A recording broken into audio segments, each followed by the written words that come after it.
Hey everybody, it's your girl Coco Kitten Bruja, and I am here with another one of my deck reviews.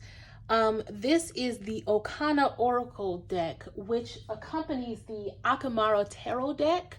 And I absolutely stan the tarot deck. If you guys checked out the video that I did there, which will be linked in the description, I go on and on and on about that tarot deck because it is such a phenomenal deck. The energy that's infused in it is just, it's in a world all its own. It's very much an awesome standalone deck. However, she also made a oracle deck to accompany it, and it's awesome.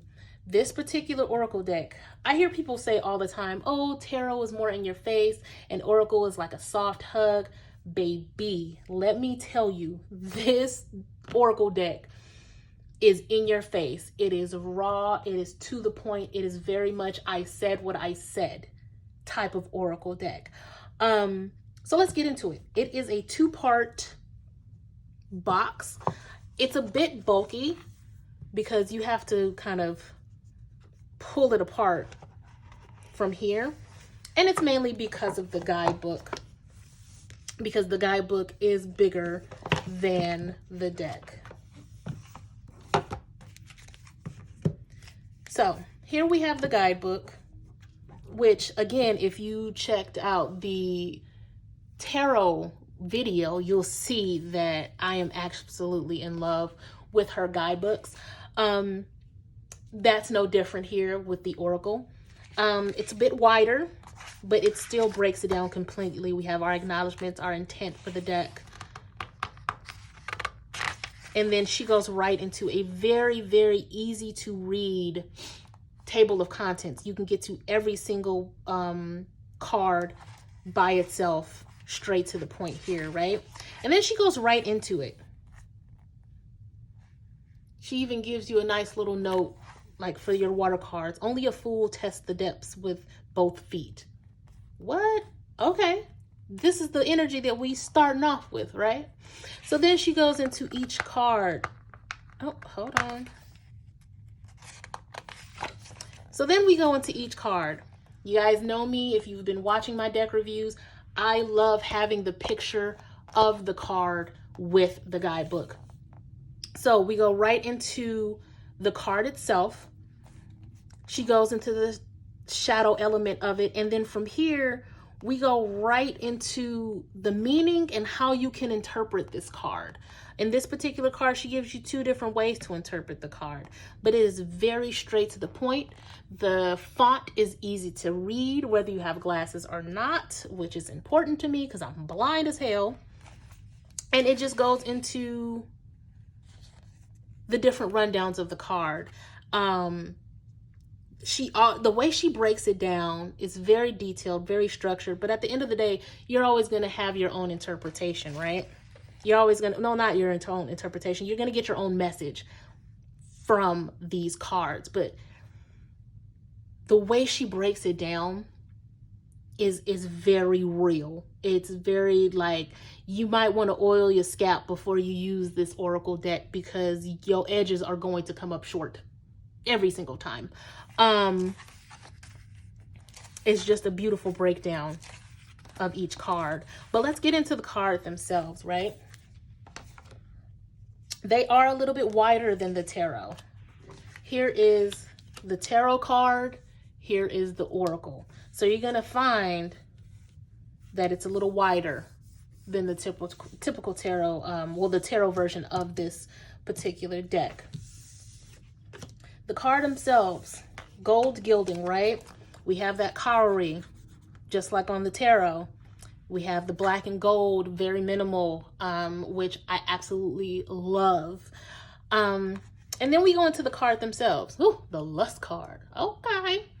So again, very, very minimal with the actual imagery. But then we have a simple quote under the main word for the card. So with that imagery, you can look at all different kind of things. You can look at it exactly for what it is. In this particular case, we're looking at a woman's body.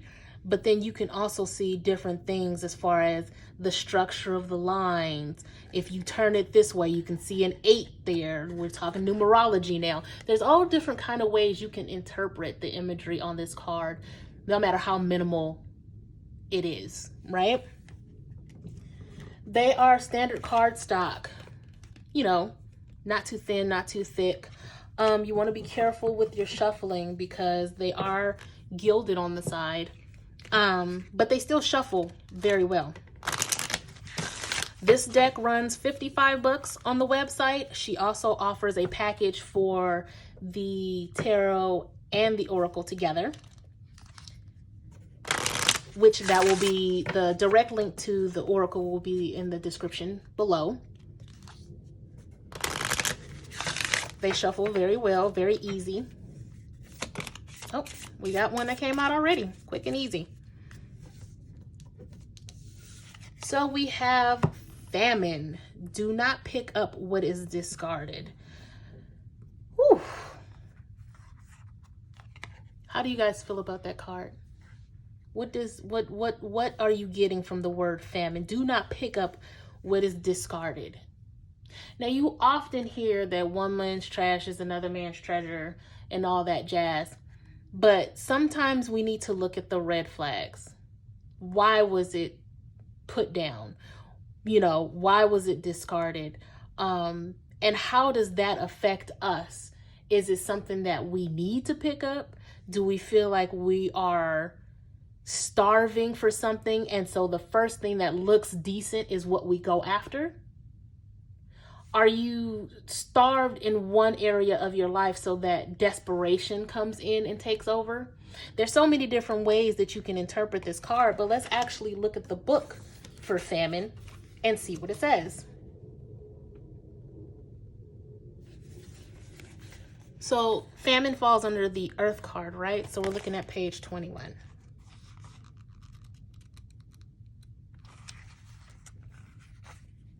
Operating from a place of lack on a grand scale, this is the impoverished mind governing your every word, belief, or action. Again, what are you starved of? And if you're starved, is it creating an act of desperation? Are you coming from a place of lack? That is definitely a mind frame that needs to be changed. That is definitely something that you need to shy away from, because whatever you're starved for, you're only going to attract more lack the more desperate you get, right? So that's just my little word for you guys when it comes to this deck review. Again, this is a 10 out of 10. There's something I want to read for you when it comes to the back. It says, a collection for those unafraid of the dark and unwilling to steer clear of the supreme essence of their own nature. That is powerful as fuck, right? Again, when it comes to the tarot and the oracle of these, like these particular decks, they pull no punches. These I would consider for shadow work, for ancestral communication. I feel like these decks are very much decks that I would use in conjuring.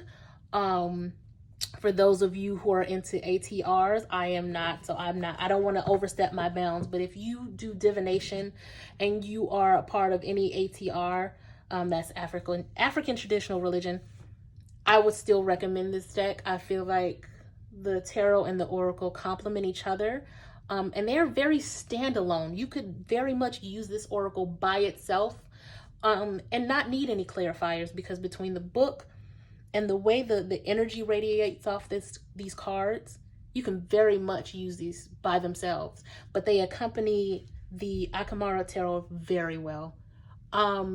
I am offering email readings for $30 through YouTube. If you guys want to DM me, you can hit me up and I will send your reading to whatever email address of your choice within 24 hours of receiving payment. If you like any of the resin items you see here, you can hit me up at cocokittenbruja.com for all of my services and products.